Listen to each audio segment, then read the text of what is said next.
Hello everyone, and welcome to my next video for the City of Final Fantasy Opera Omnia, where I'm going to be taking on the Captain's Loyalty level 180 Chaos Quest as part of Basch's character event, and I'm going to be taking on this one with a team of Ultimecia, Ishtola and Cloud, with a Charlotta friend support and Shiva summon. So I apologise for not having uploaded many videos in quite a while. I did actually manage to squeeze out a recording for the Lost chapter not too long after it came out, but I was still quite ill at that time. I also tried to record this one when it came out, but basically I gave up because I was coughing and spluttering like a madman. I couldn't really get any words out. I did record a voiceless run, but I just decided to go back over this one again with commentary because I wasn't 100% satisfied with how it turned out. I hope everyone's had a very Merry Christmas. I hope you've all had a lovely time, and I will be wishing everyone the best for the upcoming new year as well. I can't believe it's this time of year already. It's absolutely insane. As is Christmas tradition, I've unfortunately had to be fighting off one of several, like a few illnesses actually that have come to visit me this Yuletide. But thankfully I'm doing a bit better now, so I'm going to be getting back on the uploads again, at least leading up to the new year. Hopefully I'll be able to upload the backlog that I've got. In fact, if you're watching this, then I almost certainly have, because I insist on doing them in order. So for Basch's Chaos Quest, it's a little bit of an interesting one actually. Because of several gimmicks that the boss actually has. So, the first thing that you'll notice when you go into the boss wave is that the boss has an instant turn, and its first turn, the first attack it does is it actually halves everyone's maximum HP permanently, which wouldn't be that bad were it not for the rest of what it does. So the first thing that you need to bear in mind when you're actually entering into the last wave is the fact that it does halve your HP, and any damage that you take above 50% of your maximum HP becomes unhealable after you enter in the second wave. So say you've got a maximum HP of 10,000 and you take 2,000 damage, and then you enter into the last wave, your HP becomes 5,000. It looks like you have full health, but you've actually still got that 2,000 damage, and nothing you can do will heal it. So always make sure that you're on maximum HP before you go into the last wave. That's why I've got Ishtola here. Although actually I'm not actually 100%, I'm not actually completely worried about whether or not I heal up before I go into the last wave, and I will actually get onto that a little bit later. And yeah, Ishtola herself is not the greatest bring on this stage in my opinion because of the boss mechanics, but at the same time I'm bringing her for a very specific reason. Okay, so we've established that the boss halves your health. It also has another mechanic whereby when you get it to its 80 and 50% HP thresholds, it'll say something like hungers for energy, or something like that, and it has an attack called absorb energy, and basically what it does is it is a brave plus HP attack with split damage in AoE, but the brave damage that it deals is equal to the current bravery of all of your characters. So it deals exactly as much damage as your characters have bravery. So if everyone has 20,000 bravery, it's going to be dealing a 60,000 damage split. I mean, obviously it probably won't do that much because its maximum bravery is not quite that high, but it's still going to be wiping everyone out because remember, everyone's HP has been halved. So that's definitely a problem, and that's where having Basch himself on this stage actually really helps, because he redirects all HP damage to himself and he reduces it by 60%, so he'll be able to tank the attack without too many problems. So of course the best way to counteract this, is to make sure that everyone's bravery has been dumped before the boss takes a turn. Unfortunately, if you have Ishtola in your party, the only move that she has that doesn't battery is Stone Plus, and it absorbs earth attacks, so that's why she's not amazing for this stage under normal circumstances, because if you want to not get shreked by absorb energy, you will have to use stone. Like, you don't have an option of using anything else, because Medic has a battery, HP++ has a battery, the Bravery attack has a battery, the EX has a battery, everything does, you know what I mean? So that's why Ishtola takes some finesse to play correctly. It can be done, don't get me wrong, it can be done, and you can actually make it work in your favour, because the boss actually absorbs earth. But because of that, every time you use stone, it will delay by a turn, and then it will force it out of break because it will absorb the bravery from the earth attack. So you can actually keep forcing it back out of break, and then breaking it, and then forcing it out of break, and then breaking it, and you just keep delaying and delaying and delaying it. And it's quite glorious. It does work if you can set it up like that, but you do have to be careful of the HP attack, especially if you've got characters like Charlotta and Ultimecia, because they both have a sap effect, which of course will take effect before the boss has a turn, so they will gain bravery that the boss will then suck up and then spit back at you as a HP attack. So that's something to be cautious of. But there is actually, I mean, I guess you could call it an exploit, but there is a little trick that you can do on this stage, where if you summon at the end of the first wave, then when you go into the second wave, the boss won't actually have chance to do its instant attack, because it needs to have a turn in order to do that. So you will be kind of free to do whatever you want until the summon ends, and then it's not going to drop everyone's health until the boss actually gets a turn. But if you never give it a turn, i.e. if it's paralysed, etc., and if it's delayed, then it will never actually drop everyone's health. And one thing I've also noticed is that its invisible auras will never actually go up until after it uses this attack either. So essentially that means that you will be doing maximum damage, and the boss will have Cosmos defenses until it actually gets a turn, which if you play correctly with this team, the boss never actually will get a turn. And that's why I've took this team. It's not the highest scoring team out there. I believe if you put Warrior of Light in place of Ishtola, and if you have Charlotta along, or something to that effect, you will actually get a much better score. But in my opinion, it's one of the safest ways to clear the stage, especially if you don't have Basch. So without further ado, I am going to be jumping into this, and we're going to see how it goes.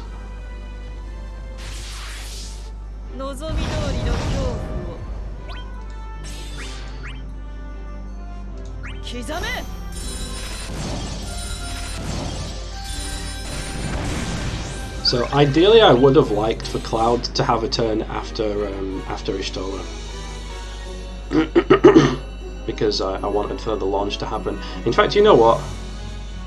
I'm actually going to do that. I'm going to use cross slash first, and then I'm going to use Stone Plus to push this thing away.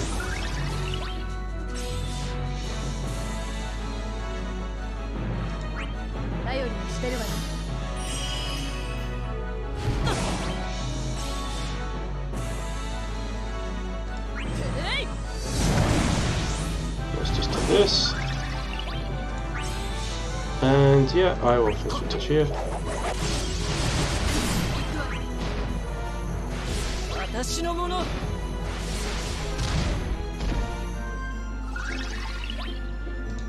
And let's pull some life.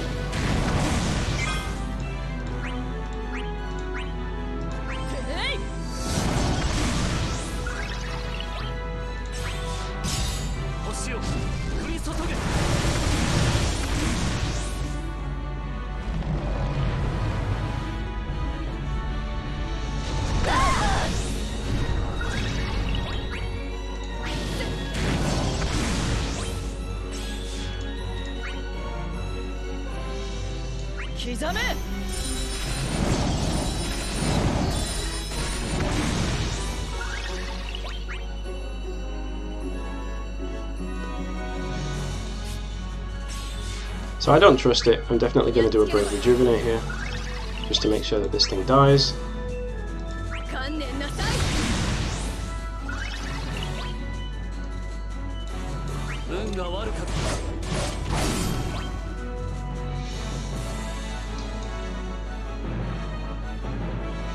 And of course now I'm stuck in a position where if I kill it now, I'll be killing it too fast.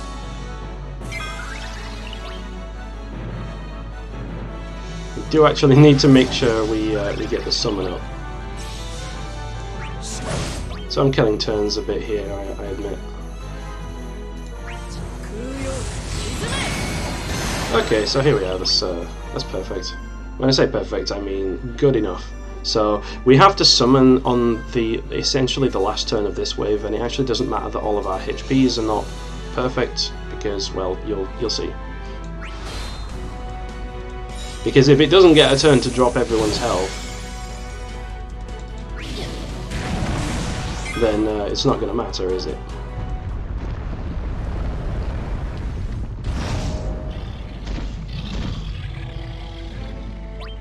So first things first. So because we're in summon, this thing doesn't get a turn. So the first thing I'm going to do is I'm going to drop the Apocalypse. It doesn't matter about eating up turns during the summon, because we'll essentially be ensuring that the turn order gets pushed back. So what I'm actually going to do here, rather than do Hell's Judgment, is I'm going to use these things as essentially a source of pseudo battery for Ultimecia, because, well, actually it doesn't really matter. Because the defense buffs will never be increasing, so it doesn't really matter what I do. I'm just going to do it this way because Protein Swords has a higher overflow than Hell's Judgment. So.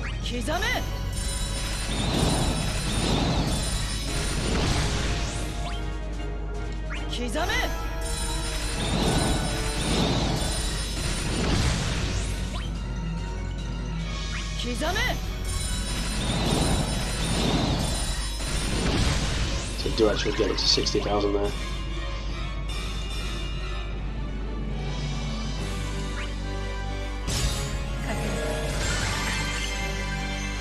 You bet your ass I'm absolutely going to be doing this.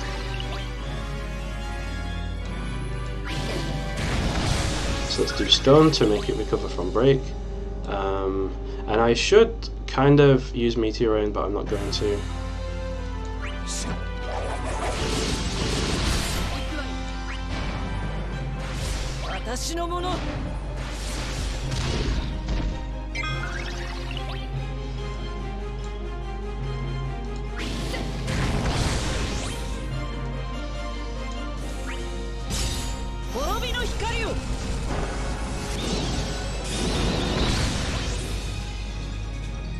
Okay, now I'm absolutely going to be using Hell's Judgment because I want the Meteor Rain to work on the single target.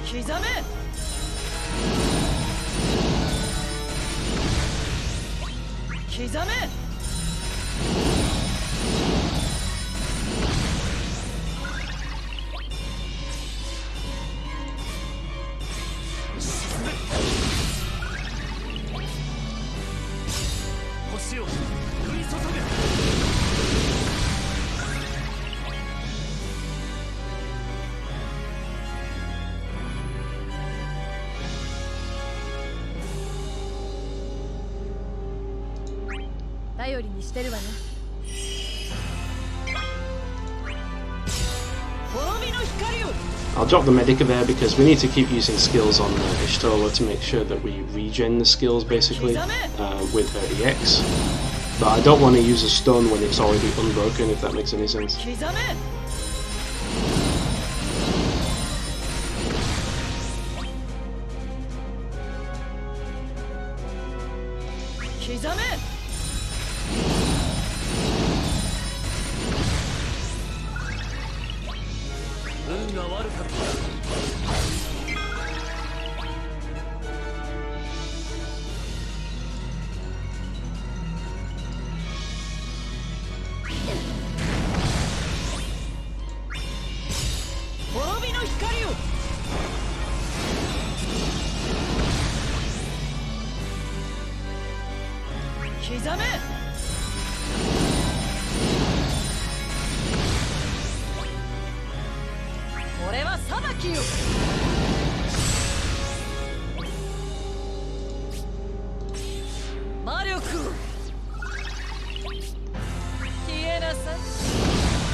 I will do that just to delay it anyway.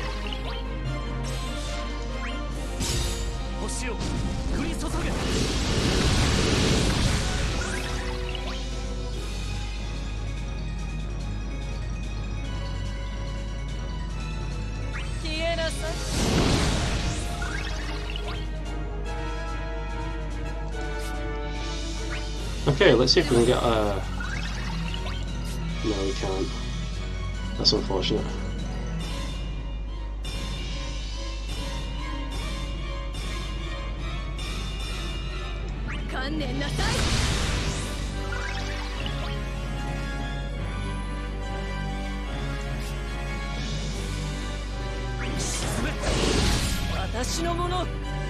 Let's do it this way. I want to get the cross slash plus with Cloud, but I didn't want to waste the launch either. That's why I'm doing it that way.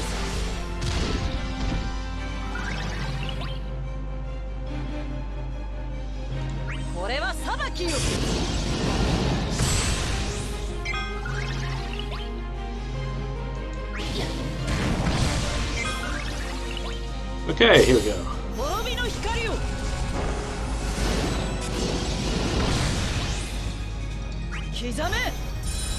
And so you see what the general approach to this fight is going to look like, at least when you're doing it this way.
I don't want to waste the cross slash plus here.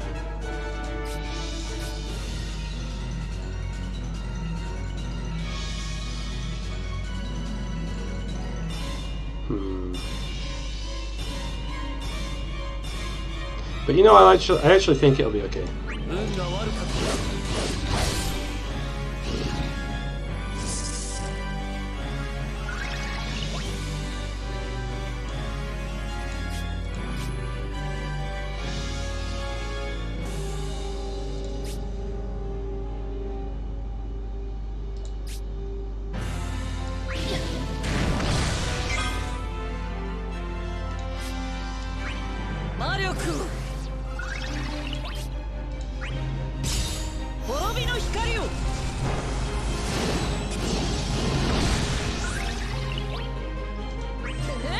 So that's one, and that's two, and then we swap out the shots.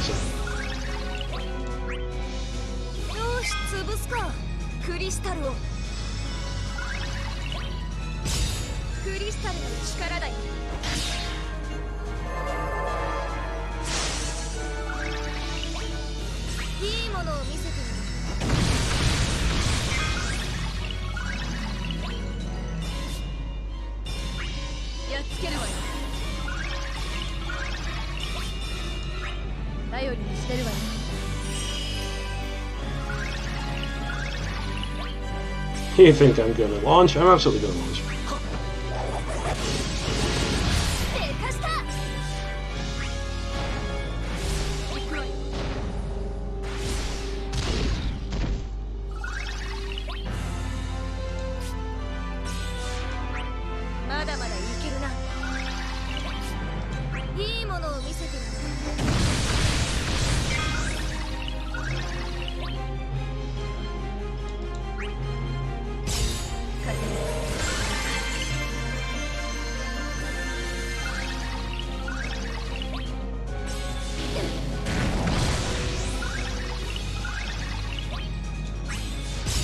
And this should be it, I think.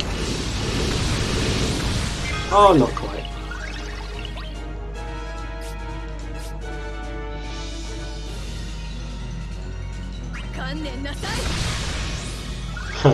but close enough.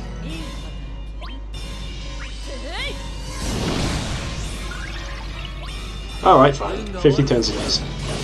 I did it a bit faster the last time, but never mind, it's all good.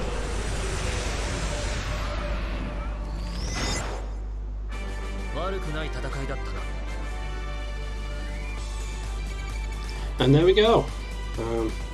Quick, simple, painless. Yeah, maybe it's a little bit cheesy. Okay, it's incredibly cheesy. But at the very least, this should be the most painless way that people can clear this. So I hope everyone enjoyed watching, and thanks for bearing with me over the Christmas period while I've been otherwise incapacitated. And yeah, let's hope that doesn't happen again anytime soon. So, thanks everyone for watching, and until the next time, take care and goodbye.